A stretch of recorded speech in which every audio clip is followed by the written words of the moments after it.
sailed across the oceans in boats. I hung out with the Maoris when I was down in New Zealand. These dudes sailed on a ship and carved out of a kauri tree, which is the giant tree of New Zealand. It's like a giant redwood tree, but it's different. And they'd wait till one of them died, and then the whole tribe would push the thing over, because its roots don't go that deep. Then they'd carve a boat out of it. It's basically a big log in the ocean. And then they'd sail that boat all the way to from New Zealand, all the way to Polynesia, right through to Hawaii. They sailed on a ship called the Eyes of God from 1,000 years ago, led by a raw foodist named Toi Kai Rakau, the raw tree eater. This is in their like culture. That's why they like raw foodists down there. They sailed on a ship called the Eyes of God from New Zealand to Hawaii, to Easter Island, to South America, then landed there, hiked 100 miles into the Andes, met with the Incan people, got a bunch of crops including sweet potato and corn, brought that back, sailed back to Easter Island, from there to Hawaii, Hawaii down to New Zealand again. 3-year trip, over 10,000 miles.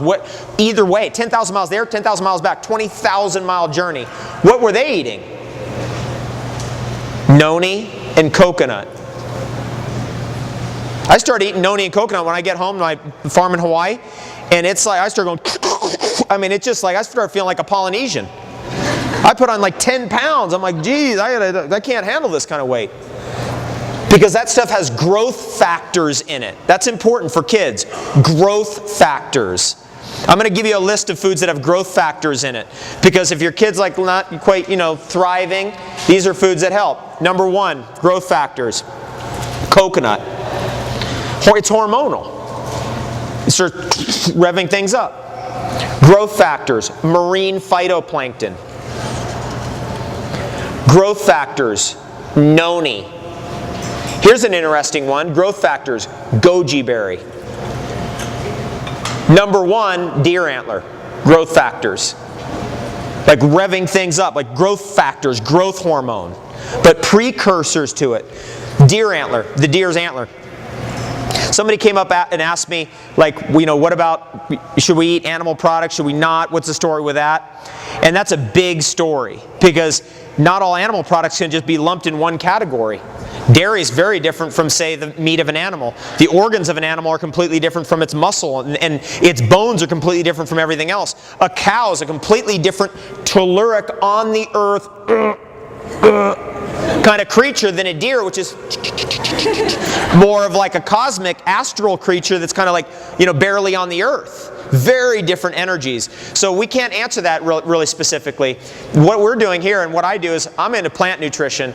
You want to hear about plants, you come talk to me. If you want to hear about, eating clams or oysters or whatever, that's somebody else's job.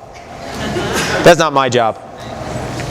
Anyway, when we get into plants, what an incredible body of herbal lore becomes available, and we drive it into 2 different categories today. We call it the superfood category and the super herb category.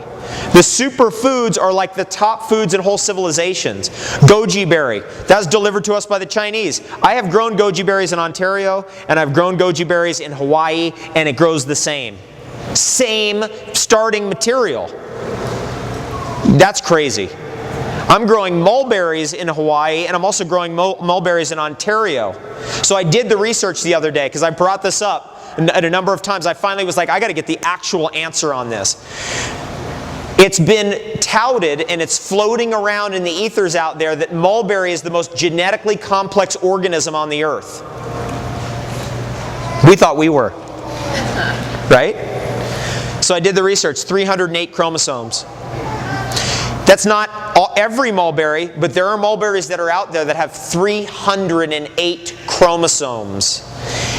In my mind, from what I've been analyzing in terms of the chromosomal complexity of an organism versus its adaptability, there's a direct correlation.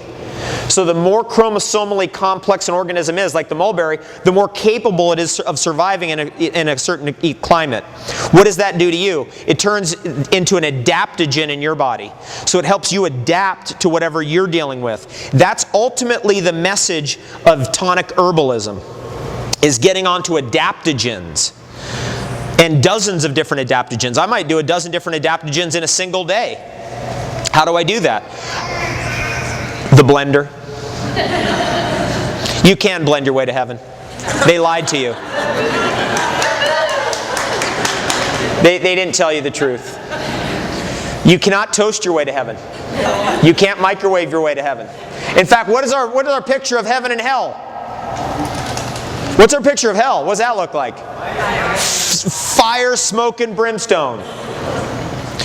What's our picture of heaven look like? Clouds, angels with harps, and all that. Are they on fried chicken? If we get into the archetypes of longevity, this is just a little, like a homework project for you. If you get into the archetypes of longevity, the picture of what it looks like, the picture of the Taoist immortal, the picture of the Yogi immortal, and you start going, well, what are they doing every day? Okay, watching TV, no. DVD, no. Jumping into ice cold water underneath a glacier, yes. Making a tea up out of spring water, glacial melt, yes.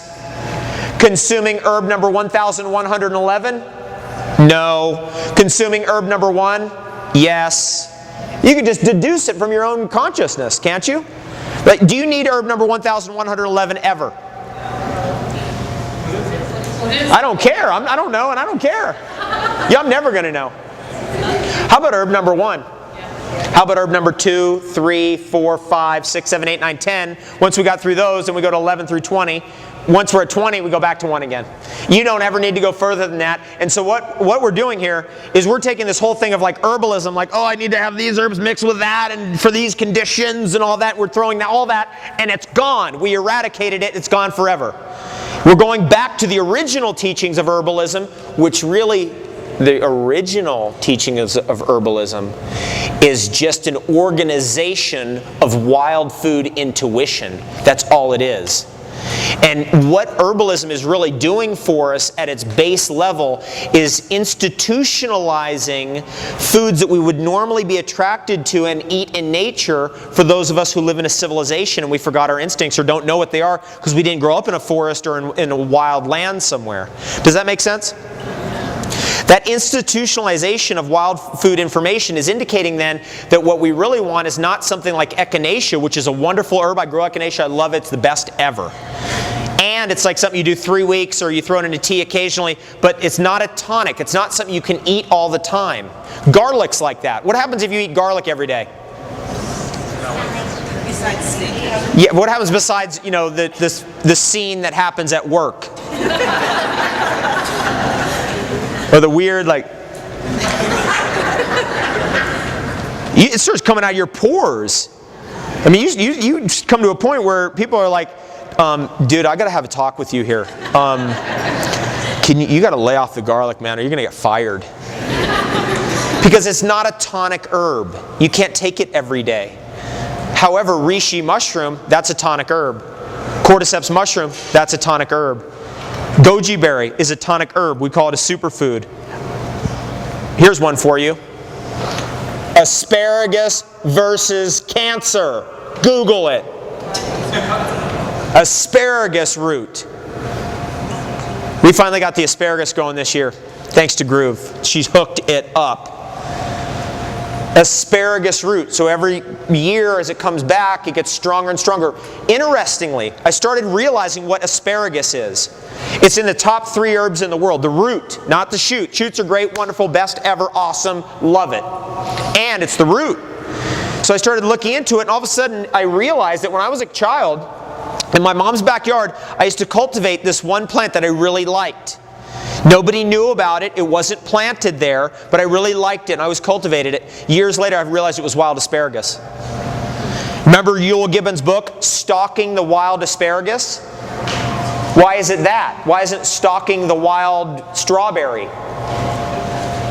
Strawberries are great. They're magical, but they're not at the level of enchantment as asparagus. These kinds of herbs is what flips the juice on. And not as like, I'm sick, I have to take this. It's like a way of life.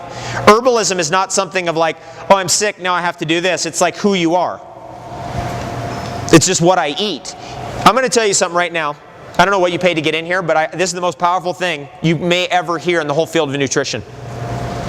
This thought is so powerful, I'll repeat it a few times as well, that it can revolutionize everything you're doing and make everything completely simple. It is the basic teaching of 5,000 years of Taoist tonic herbalism.